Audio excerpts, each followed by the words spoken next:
We're back, baby. It's the Charity Straw. Pitch your free throws because they are free. The Daily Stripe Tuesday, May 9th, 2023. We're nearing your birthday, dude. Have you A week realized away. that? Is it officially a week away? Yeah, the Yeah, 16th. yeah. It's a Tuesday this year. Tuesday's an interesting day for a birthday. Not Not a great. bad one. Not great. Not great. It's okay. It happens. Everyone gets a Tuesday here and there. I would say give me your birthday power rankings day by day. Okay, worst day is Monday. Yeah. That'd be 7. Now, can I devil's advocate Monday for a second here?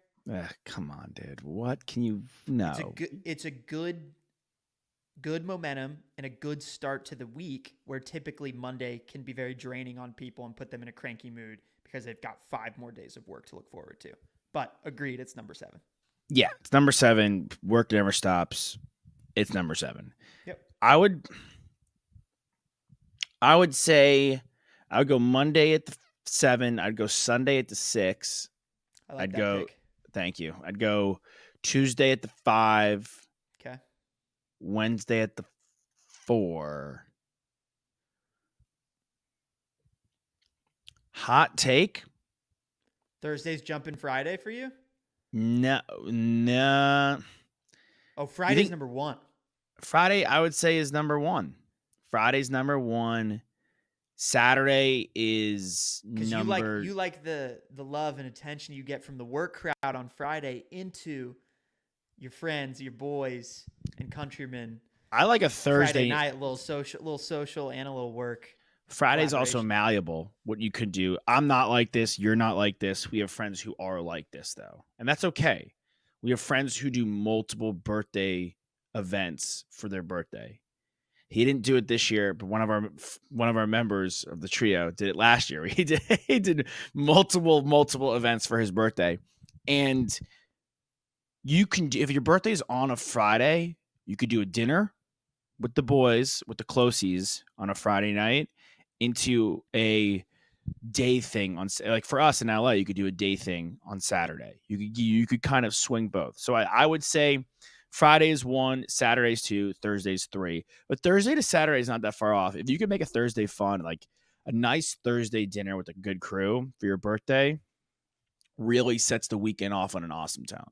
Yeah, agreed. I think people will be shocked. People will be absolutely surprised to hear where Sunday fell in the rankings, but you just have the looming feeling of the week coming up, and it's hard to shake that.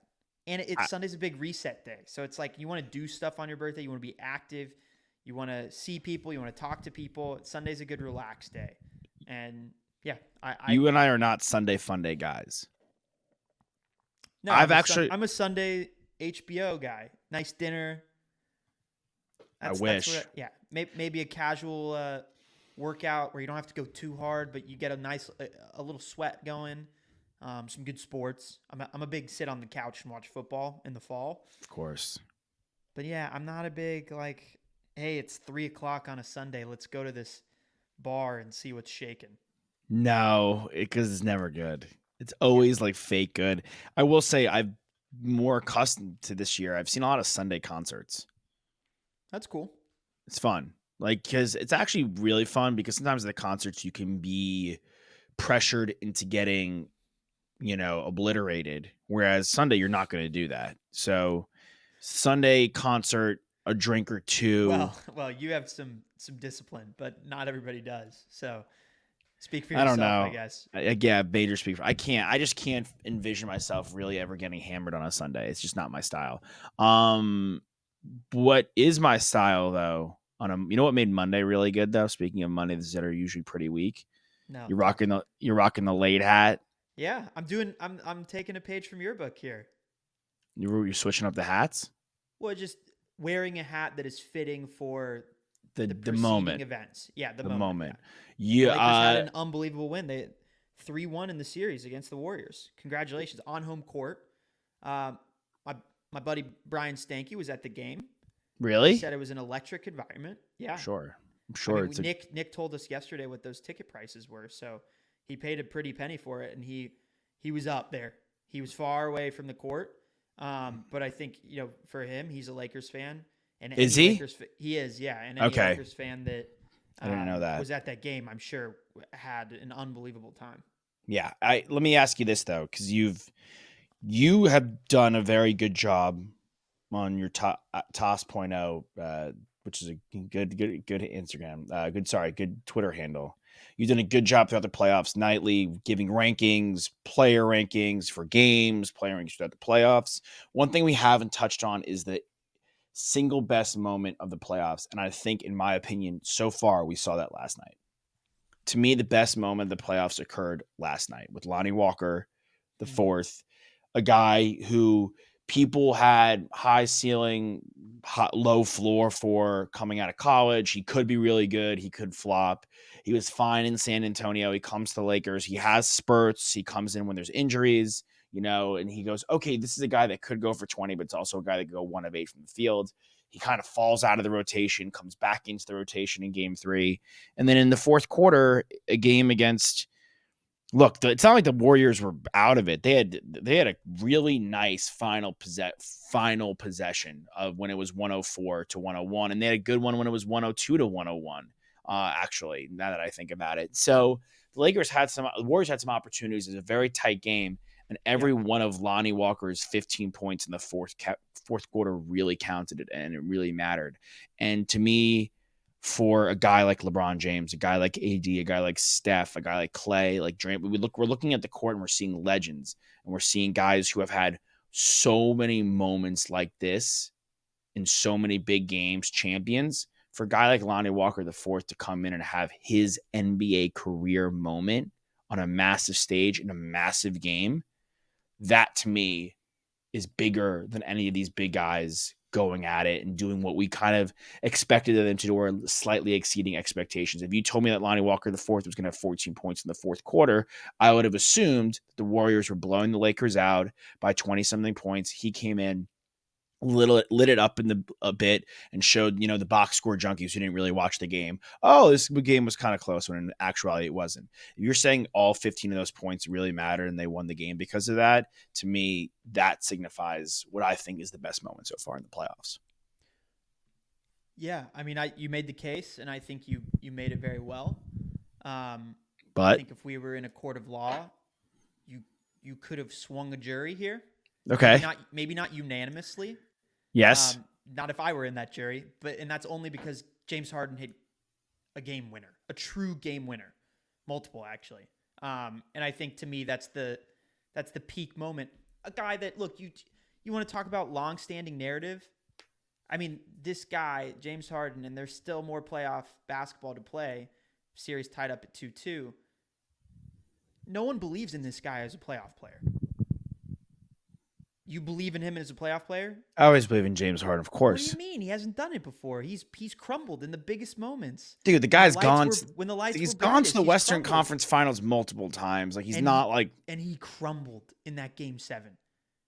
Yeah, he's flopped, but I believe in him flopped. as a player. I especially believe in him as a player after game 1. No, so I'm not surprised in game 4. I just, like, to me, the game winner is the toughest shot in basketball. Like, it's the peak. It's the creme de la creme. It's the best that it gets. But I'm with you. Like, this is in there. This is in the mix. And I think, most importantly, I want to bring up, I said throughout the year, before they made that trade, before they got to the All-Star break, there were times during the season where I was like, their third best player is Lonnie Walker. Mm-hmm. Especially when Russ was in his shooting woes. Lonnie Walker was a mid-level exception signing for this team in the offseason. You want to you want an example of those signings mattering?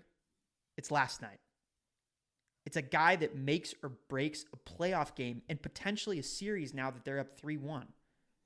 Now, I'm not writing out Golden State in the same way that I am the Knicks, because I think psychologically what the Heat have done to the Knicks in this series, it feels like it's a little too much for them to come back from. And in the Warriors' favor, they have the championship pedigree. They have Steph Curry. They have Steve Kerr. Now, I'm not saying they're going to come back and win it, because I don't believe that's going to happen, but I would be less surprised if they did. I, but all that to say that using your MLE, your mid-level exception signing for a guy like Lonnie Walker and him stepping up in the playoffs is an incredible story. It is a massive red alert to the rest of the league to not waste away those signings. I mean, you look at my own team, signed JaVale McGee, that guy barely even was on the court. So it's important, those players. And again, like he was at times their third best player throughout the season before they made the trade for all the different pieces. And then also before Austin Reeves really stepped up to becoming a guy that is pivotal and has been pivotal in their late season kind of winning streak that they went on, and also in the first and second round. Once again, Austin Reeves hit clutch buckets last night, and Lonnie Walker was incredibly effective. The Lakers were really, really effective. I think Darvin Ham deserves a lot of credit, and so does LeBron, because obviously he is coaching on the court as well. They were attacking Steph. They were attacking him defensively, and that's something that you definitely want to do if you're playing the Warriors in a series, and it was working. I mean, LeBron gets the late foul draw on Steph, right, where Steph's trying to stay in front of him. Was it a foul? Was it not? I mean, there's some contact there, but ultimately it's so tough for Steph Curry to stay in front of LeBron James, who's 6'8" and 260 pounds. Like, what's he supposed to do? He kind of has to foul. And Lonnie Walker is athletic enough to shoot over the top of Steph, to really take it to him. And then on the other end, Steph is trying his hardest. I didn't really like the two shots he took at the very end where he had Anthony Davis on them. Yeah, but you know what I love though, and you bring up the defensive, what they've done to Steph Curry, and I think it's great. It's a great point, and I want to say that Darvin Ham's impressed me more than any other coach so far in this round of the playoffs. This round, and I think having AD on Steph at the end was a really smart play. That's really forward thinking. You could have easily thrown a bunch. You could have thrown Reeves, Schroeder. You could have thrown, you could have thrown really any of your guards at him. You could have thrown LeBron at him, but throwing AD, your best defender, at Steph Curry, Was it who not? you, It might have been off of a switch though. But either way, like but he stuck with him. that's the He's stuck defensive with versatility of Anthony Davis and why he's so incredible. Is because switch or not, because he misses the first shot, which he tries to take that weird floater in the mid range. Yeah, I mean, Draymond gets the think board and they kick it back out to three, and AD stays with him. I really thought Draymond should have just gone right back up. Sure, because Schroeder was not in position and LeBron seemed to be a little too far away to get a contest. If Draymond hesitates in that moment, I think LeBron has the ability and the athleticism, of course, to challenge the shot. Not to say it's an automatic block, but I think if Draymond had just grabbed that offensive rebound and gone straight back up, it would have been a tie game. But he kicks back out. They would have the lead. Would they? Or is it 102 to 101, and they go and take who takes the free throws down at the other end? It was Lonnie Walker takes the free throws down at the other end to make it 104 to 101. Yeah, and then look, he had space. He got the shot off. It's Steph Curry. So you live by his hand, you die by his hand. But it was great defensive play by Anthony Davis, and sure, you got to feel pretty good about that. But an awesome win for the Lakers, and a ton of pressure on this Warriors team. Jordan Poole continuing to be a major story in these playoffs. He goosed. He was a goose egg. He's not been worth the money, as you've said. You've said it. So you said it, but you were thinking it. Yeah, shout out to White Chicks for being the most underrated comedy in the history of comedies. No, he's not been worth the money at all. And Reeves, you bring up. I mean, look, if you're a white guy from the Midwest and no one's drafting you and no one's putting some stock on you, go play guard for the Lakers. It seems to work. So it seems to work. To the challenge. You will rise to the challenge. You will get an amazing next contract. We've seen it twice now with Caruso and presumptuously Reeves getting a good deal. It will happen for you. But to me, the Lonnie Walker story, and I'll push back on your James Harden point, because if James Harden hit another game winner this playoff, I wouldn't be surprised. If Lonnie Walker exploded for 15 points in the fourth quarter, which led to another Lakers win once more in the playoffs, I'd be a little shocked. Okay, but you're not going to give love to my guy Landry Shamet? Landry Shamet was He was scorched earth a couple nights ago. Landry Shamet, yes, but honestly, we've seen Landry Shamet in the playoffs play well. So, like, even crazier to me is the Lonnie Walker. Yeah, I mean it was awesome. And you could see by the way LeBron and AD were like all over him. They wouldn't let him go. They Yeah, were I saw I saw a couple funny memes that were like the two of them hugging him, and the quote was like, "We don't even know who you are, but we love you." Like, there was like a point where I was like, are they gonna kiss? Like, if there were no cameras around, like there could have been some like bro to bro, I love you lip action. Honestly, with the way LeBron was like, coddling and a, him. and a classic LeBron post game statement of like, I kept telling Lonnie like, your game's gonna come, man. You got to be ready to go. I know your game is coming. Of course, just like classic Bron. But And I know Lonnie like Walker, imagine if make Lonnie Walker was like, he never said anything to me. I was on that'd be the end of the. hilarious. That'd I be wish he awesome. did. Yeah. But you know that whether it's a direct quote that LeBron is regurgitating, like the support in the locker room is meaningful, and he knows how to lead a team. And Nick asked me last night, like, is he the guy that you want to play with most? And I don't see why not. This is something interesting, and I want to get your take on this. I was listening to, I think Simmons put out a pod on Sunday after Willie Simmons. Yeah, Bill Yehuda Simmons, and he was saying LeBron's like genius level basketball intellect is so apparent that in series and past and like playoff runs where he hasn't felt like he's had the proper personnel to get it done, there are moments where you can go watch and it's almost like not that he's checked out, but that the way that he's playing and the style of play, that he knows better than anyone else how a series is predetermined to end.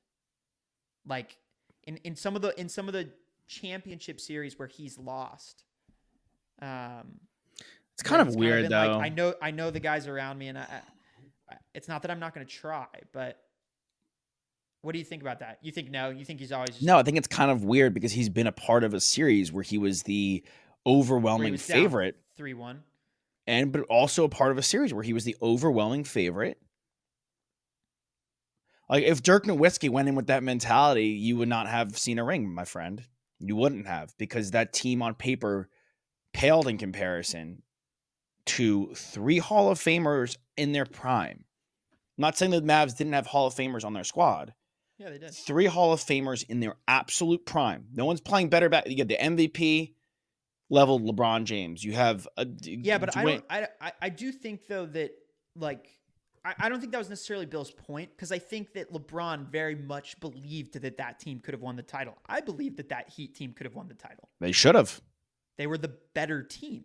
But yeah, I know. My point to Sorry, they had the better players, right? Like yes. They weren't the better team, and that's the whole essence of why the Mavs won, I guess, is they played better team basketball. They knew who they were better. They had more consistency with each other and had been a group together for a long time, and had nothing to lose also to a certain extent. I mean, Dirk had a lot to lose because he talk about highly criticized superstars. He was at the top of the list before they won the title in 2011. But no, I thought it was just an interesting consideration. It was more like lauding how just genius he is and how like he can see the game in a way that no one else can. Maybe I think the other guys that Bill threw out were like Magic, Bird, Jordan, but in a slightly different way. But not that he didn't know the moment. He always knew the moment. And I think, look, we talk about the top 25 basketball players of all time. All those guys have that same feel, that same awareness and presence in those moments where things are the most dire, and they have the ability to just kind of flow and play their game and not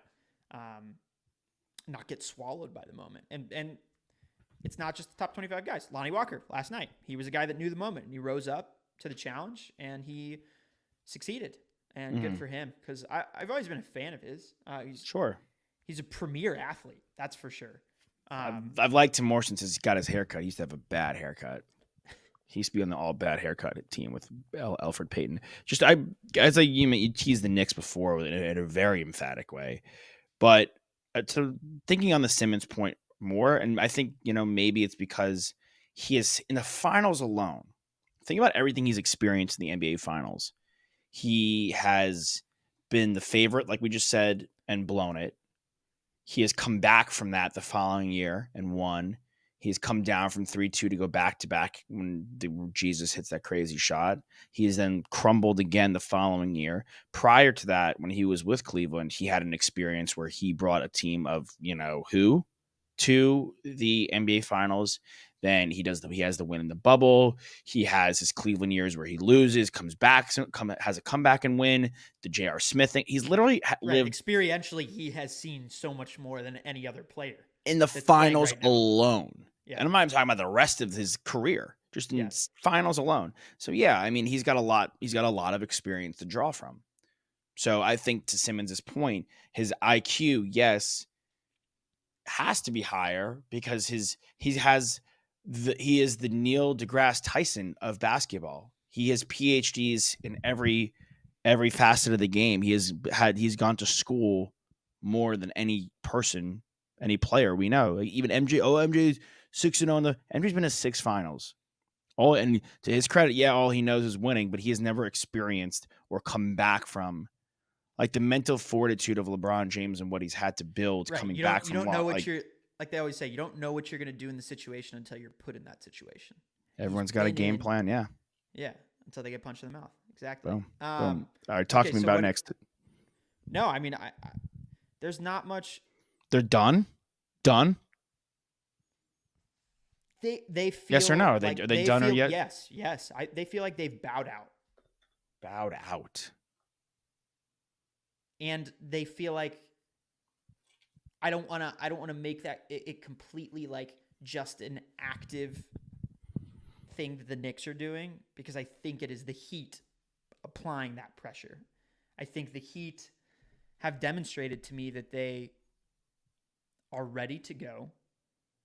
They are playing every night like it's their last night. Jimmy Butler is a man on a mission. Kevin Love is ready to play and wants to get back to the Eastern Conference Finals, wants to get back to the finals.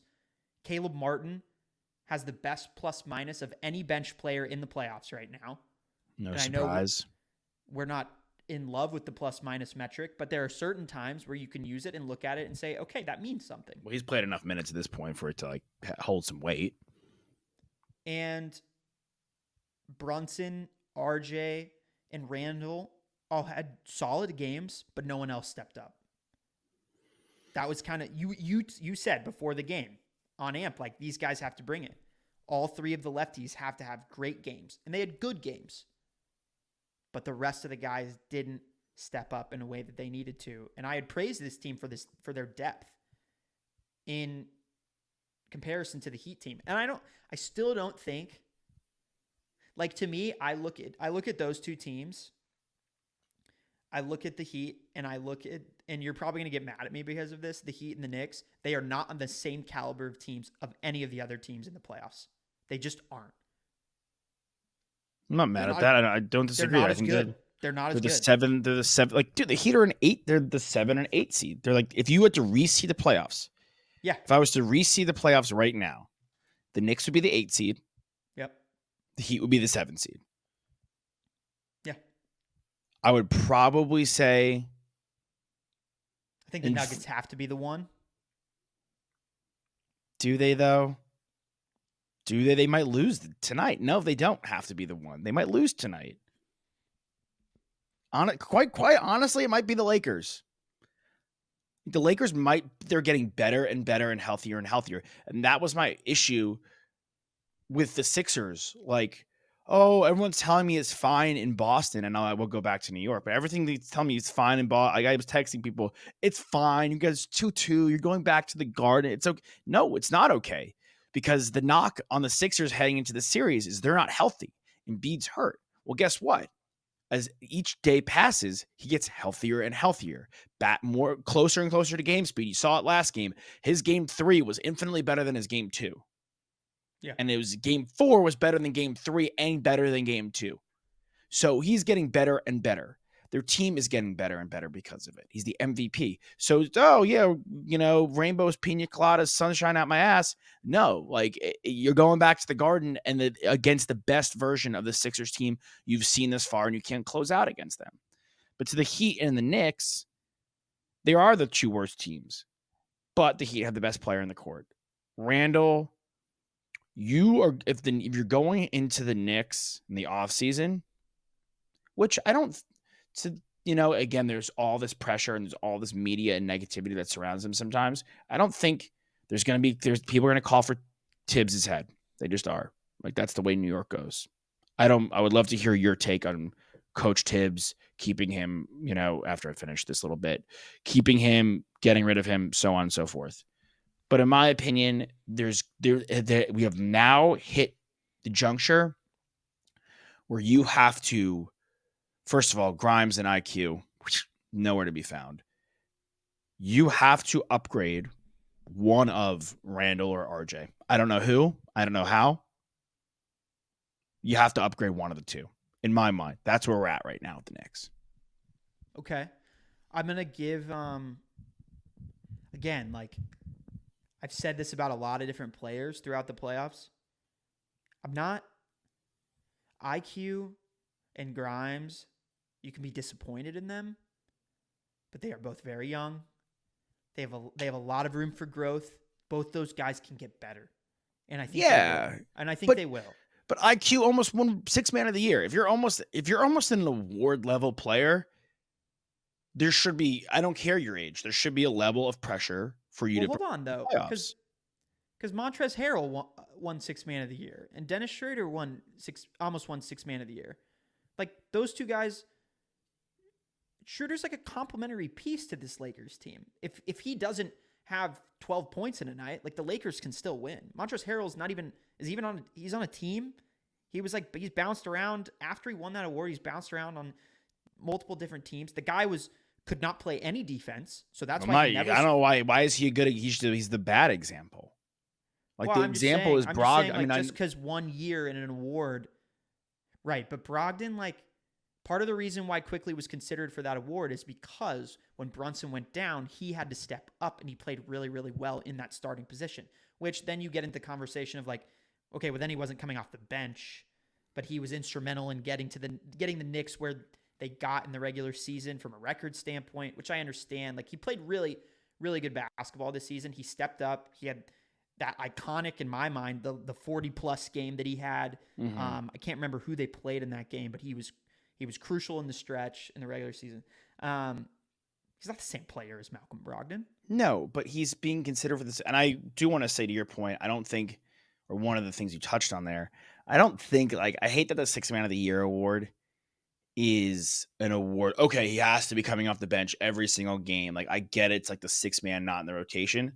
But part of that is filling in for the starters. I think that I think that should count. I don't think there's anything wrong with him getting considered for it and being in the top three, but not at all. I don't, knowing how the city of New York sometimes can kind of, like, villainize some of their players depending on how they're playing, especially in the playoffs. I'm just asking that they give Grimes and Quickly a little bit of grace. Okay. And a little bit of time to get better. Okay, that's fine. I think one of them is going to get shipped, but probably Grimes. So let me ask you this. Tibbs, keep or go if they lose Game 5? Who are your options of who's going to come in immediately and be a better head coach for you? Nurse, Bud. Are those better options in your eyes? I don't know. Nurse is, yes. Bud, I'm unsure. Okay. What?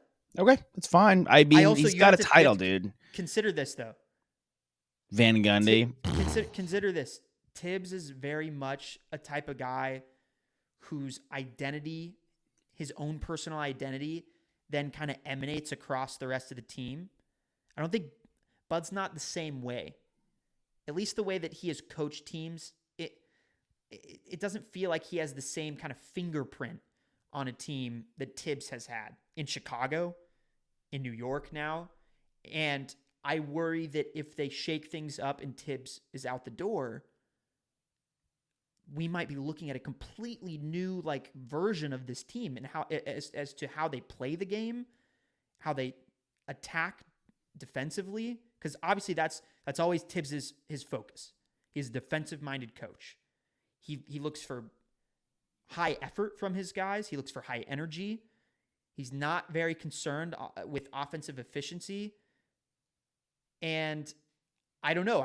It would be something that they would have to. I'm not necessarily saying that they couldn't do it. I just think it's an added element that then this team in the offseason would kind of have to reshape, how they're actually playing basketball on the court. Potentially.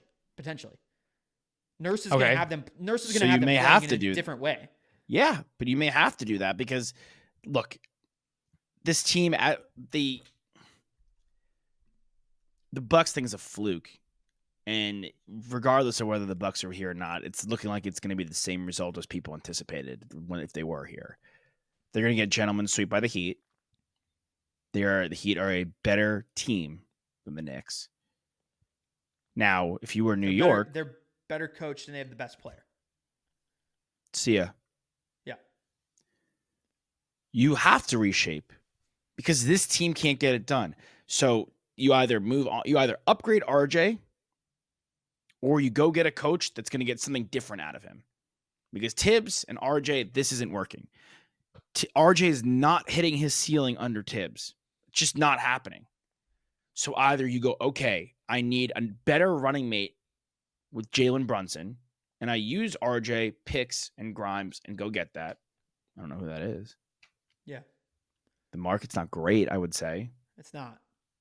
So we talked about PG yesterday, but that's tough because the Clippers aren't going to do that. Yeah, you got to pry they're not him smart. Out of LA. He doesn't want to leave LA. No. Your best bet is, okay, ironically going to Toronto and getting Siakam. I said at the beginning of the year they should have Siakam and Randall on the same team, though? You're going to probably have to move both guys, to be frank. But I would rather have Siakam than Randall, and so would you, and you know that. And I would rather... Yeah. I said at the beginning of the year the Knicks should trade RJ for DeRozan, and people thought I was crazy. And I think that's now proven at this point that I was right. Yeah, no, I think... With DeMar DeRozan, they might be going to the Eastern Conference Finals. With this team, they are not. I think you're spot on with that. I think they could go. They could go to the way things have shaken out for them. Right, they could go to the finals with DeMar DeRozan.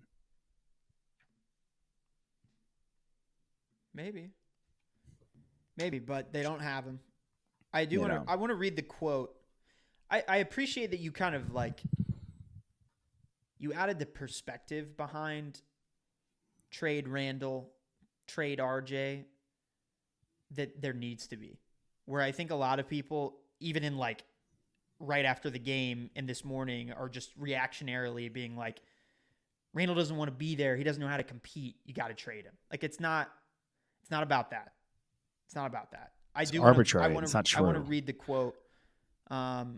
They asked him, Julius, you guys haven't been able to get the amount of offensive rebounds, loose balls that you were in the Cleveland series. Just what have they done to kind of beat you at your own game? Almost. Interestingly phrased question there.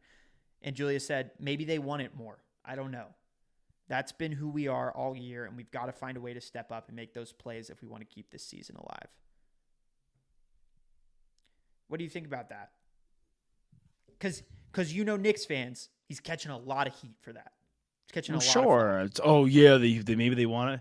Part of me is like, when a player says that, like that's just feeding into the media and being like, that's the narrative you're creating about me anyway, that they want it more. And it's the most arbitrary, like, want it more.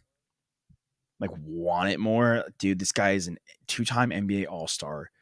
He has gone to the March Madness final. This guy he's won at a crazy level. He's competed at a crazy level. He's dealt with the New York media. He's played high level basketball. He's come back for them after an injury. He's come back hurt and played for them. This guy wants it. Yeah. I think it's just like, it's him BSing. I know everybody wants it, but does anybody want it more than Jimmy Butler? I don't know how you can measure that stat though, dude. I don't. Like, how can you measure No, like it's no. eh, I'm like completely being okay, swayed by the fact that his team is winning. That in game 2 where he didn't play, he's waving at the Garden at the Knicks fans because he is excited about playing game 3. I mean, when you want to talk about manipulating the media, the guy is absolutely doing it. He's got them. It's a yo-yo. The media is a yo-yo to this guy. And guess what? He's backing it up with great play. Ultimately, what it comes down to is, can you back it up with great play? Luka, last year against the Suns, he said everybody acts tough when they're up. And then guess what? He came back and he won. And he's absolutely right. It's one of his best media moments as a young player that I point to, because he's incredibly true. We hop on the mic, and I think this is why I was giving you credit for talking about Randall and the roster. And of course, they have not gotten bounced yet. They haven't lost yet.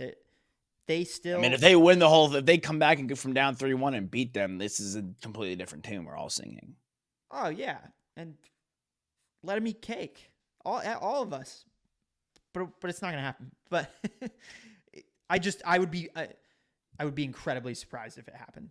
And at this point, I am in the position where, as a basketball fan who is not a fan of either of these teams, that I want to see the Heat advance because I want to see Jimmy Butler in the next round. Sure, but I will say this: all I know is in my mind, I look at this series and I look at, if I'm the Knicks, I go, we just have to win one in Miami. If I am on the New York Knicks, I go, we just have to win one game in Miami. Because there is no way on God's green earth they are coming into Madison Square Garden and taking us out. I don't know if that's true. That's my mentality. I'm not saying it's true or false. I'm sure. saying that's my mentality. But there's no way they're coming into the Garden. I loved your broader point about the Garden, where it brings the best out of the other guys too. It's a little bit different than a typical home court advantage. Like, Jimmy Butler's balling out at the Garden. He's going to. Everybody, it's different than crypto. It's different. Like crypto, like people want to think it has the same allure. It doesn't. The Lakers always play better than the other teammates. You said Stinky said your buddy said how crazy it was last night. I'm not saying the Garden doesn't get like that, but the Garden is the most famous place to play in the United States. Yeah. The only thing that rivals it is Yankee Stadium, but I would say the Yankee Stadium, like crypto, is in the realm of like their team owns that. So many other players have owned the Garden before that it's the people's. Yeah. The 48-minute show, another show on Believe, Bruce Bernstein was at the game last night, and he emailed me this morning and said the crypt was rocking, which that's what he called it, the crypto center. That's kind of cool. Lakers game, that is. Yeah, I actually like the nickname for it. Let's couple quick points. Yep. Just give me your takes. Celtics, Sixers, who wins, who needs it more, real quick. Suns, Nuggets, who wins, who needs it more. I think the Suns. Jokic, this is a legacy-defining series for him. And so I think he needs it more. But as far as like just looking at this series in a vacuum, the Suns need this one. They need this one on the road because that'll put them in a really good position. You don't want to lose one more, then win one, and then head back to Denver for the final Game 7 on the road. The Celtics need this one desperately. Yep, I'm in agreement. Who do you think wins, though? I believe that the Celtics are going to win, and I think that the Suns are going to win. I'm Celtics Nuggets, but I wouldn't be surprised with the Suns, of course. We're taking shots in the dark here. All right. Peeling avocados in the dark, like Ralph and Malone. It's a classic. It's it's classic Israeli diss. Okay. Messi, Saudi Arabia. You had thoughts. I'm like, what? I'm like, I am in the dark. Throwing oranges at the ceiling on this one. I'm just like, who cares? Like, why? Like, why is he even doing this? Well, I mean, it's the same like reasoning and rationale of Ronaldo going to play in Saudi Arabia to make a boatload of money. He made so much money. And at this point, I feel like Messi has done all that he's needed to do, and he probably wants to play in one more international World Cup, and it's kind of just like the club games up until then. Who really cares? Does he want to play another World Cup though? Yeah, why not? Dude, he I just don't did know. it. I could just feel that would be the thing that he has the most loyalty to. The only thing I wanted to touch on was just like Jorge Messi is denying rumors via Instagram, saying there's like nothing signed or verbally agreed with any club. And yeah, like Leo Messi is he's 35 years old. I don't like. Does Jorge Messi need to be making statements about his 35-year-old son at this point? Yeah, but Who's the been one of dads the are always involved in who soccer, has and you been know one of the it. most famous. It might be the most famous football soccer player of all time. Like, why? What are we doing? What When are you we doing? think, okay, there's no basketball mom, basketball dad, baseball dad. It's soccer mom. Jorge Messi's a soccer mom. That's what he's at. You know, that's what it is. Like he's involved, or he's involved, and he's been involved since day one. He put the ball on his feet, and he's made sure it's never left.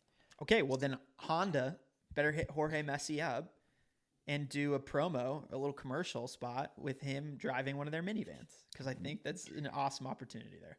I don't think these guys have driven a car in God knows how long. No, maybe not. Oh, speaking of not driving cars. Oh, Speaking quickly, of yeah. Well, I want to play a taking game at the end of this, but yes, Okay, we'll do this real quick. So, group text with all of our buddies.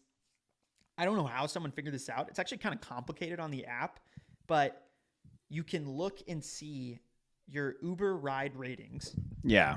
and it gives a breakdown. It gives you your overall rating, and it gives you a breakdown of how many rides that you've taken where drivers have given you as a passenger a 5-star, a 4-star, a 3-star, a 2-star, and a 1-star.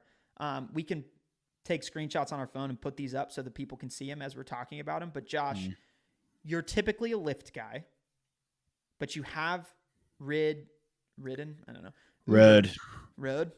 You have you have been in Ubers. When did you start? When did you get Uber? Do you remember the first time you got it? Probably college. Okay, but you just prefer Lyft, and that's always been what you've leaned into, and so it's what you know at this point. Yeah, I'm trying to see on Lyft if I could find this.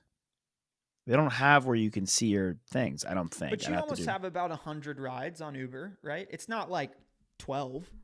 It's a decent sample size. No, yeah, it's a decent sample size for sure. Okay, I would so expose yourself here. absolutely. I have. What's your average rating? I have 84 rides. Okay. Out of 84 rides, I've received 72 5-stars. There were 7 men or women who felt compelled to give me 4 stars. 2 men or women, 2 drivers felt compelled to give me 3. 2 felt compelled to give me a 2, and somebody maybe, you know, the old throw up whatever in the back of the car. Someone felt compelled to give me a 1-star. So I have 1-star. My average rating is a 4.75. Can I pose this at you? That maybe the 1-star was someone that you told them that your uncle was Smash Mouth, and at the end you admitted that that wasn't the truth, and they felt duped, because I don't pull that. I pull a different thing in cars. You sing. You do the Counting Crows thing. Is it Counting Crows? No, close. Not close, but it's oh my God, what the DNCE? No, not DNCE. It's Walk the Moon. Jesus.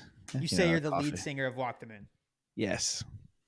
And you have them play the song. Shut up and dance with me. I get in like all sloppy in the morning and like yeah, like, you know, and they fall for it every time. Like it doesn't miss. So I'm gonna if given the opportunity, I try for it. Yeah. Okay, I will go through my ratings real quick. I have 500 total rides. It's a lot. Yeah. I have 479 5-stars. It's pretty good, honestly. It's impressive. 11 4-stars, 3 3-stars, 4 2-stars, and 3 1-stars. Average rating of 4.92, which of all of our buddies, I think was the highest average rating. So happy about that. I do want to 3 1-stars is in. That's Okay. So one of our buddies said it's actually more disrespectful to get a 2 or a 3-star because it means that someone actually put the thought through as to It is why true. Yeah, you weren't the getting 2 and the 3 a star 4 or is 5. like Because a 1-star, I could very much see like some people. It's like Yelp reviews, right? Where if they just didn't have a good experience, they're like, it's a 1-star.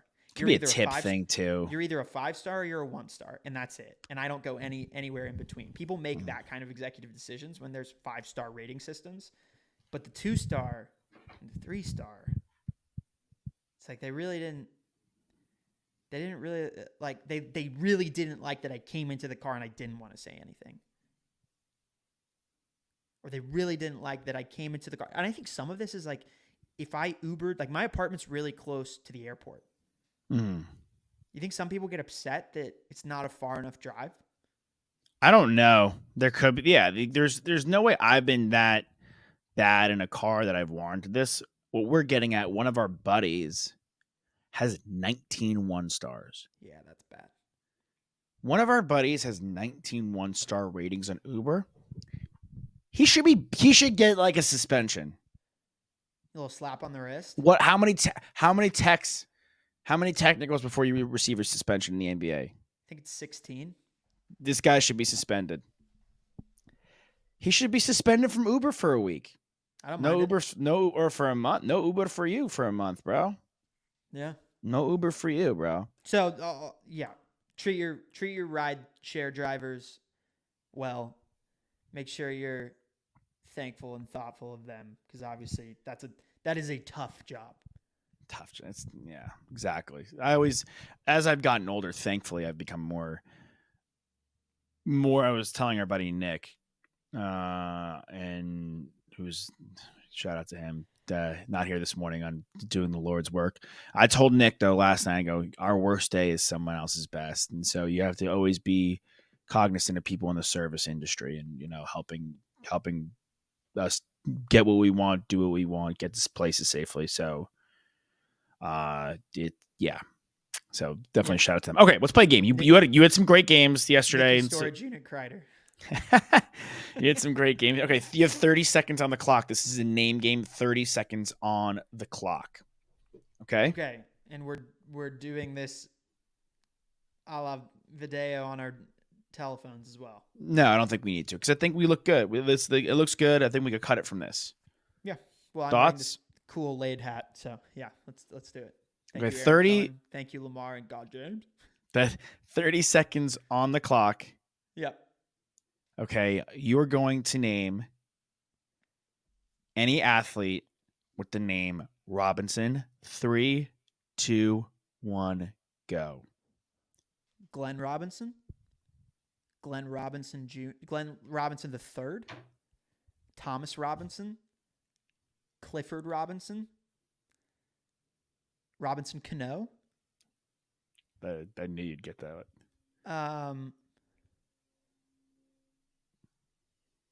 Oscar. Oh shoot, that's Robertson. That doesn't count. 5. Oh, I feel like I've hit a real roadblock here. 5, not bad. That was 30 seconds. That was 30 seconds, not bad. Some notable ones in my mind. Yeah. Allen Robinson, David Robinson, Denard Robinson, Bijan Robinson. The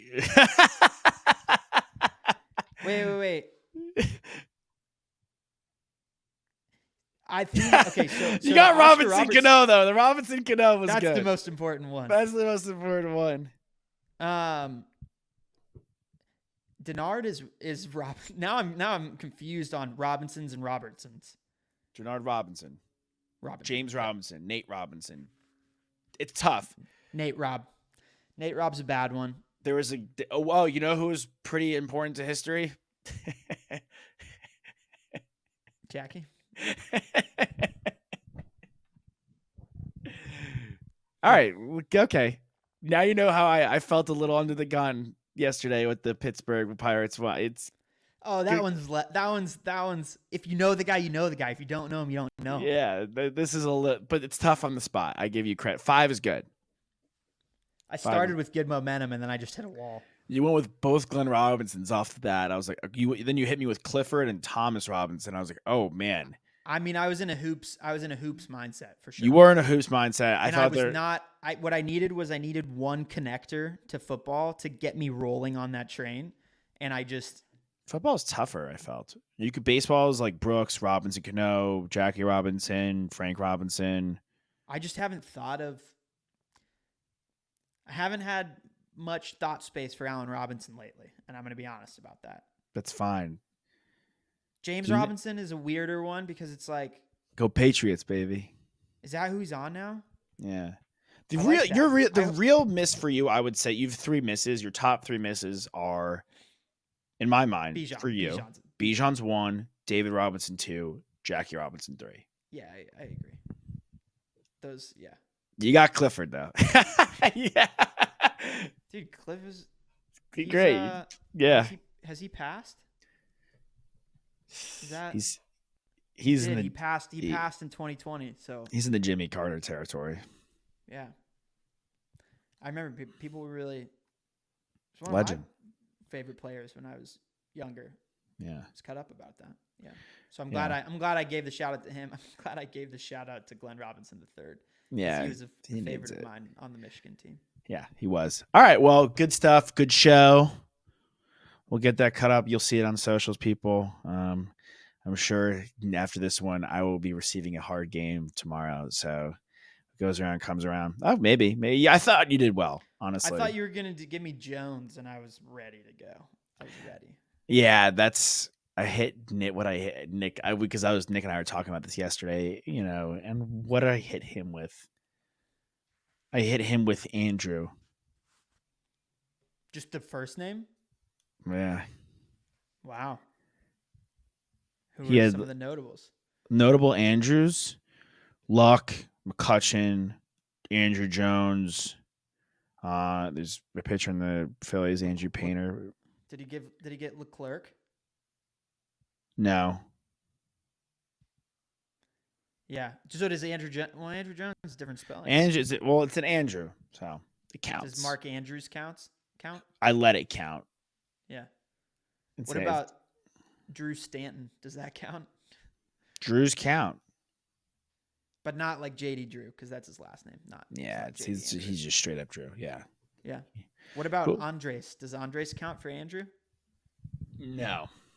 Okay, so Galarraga doesn't count. No. It doesn't count. But that Andrew was tough. Robinson is Andrew, you got hard. You would have been good for it. There's probably Andrew's a hard one. Andy Pettit.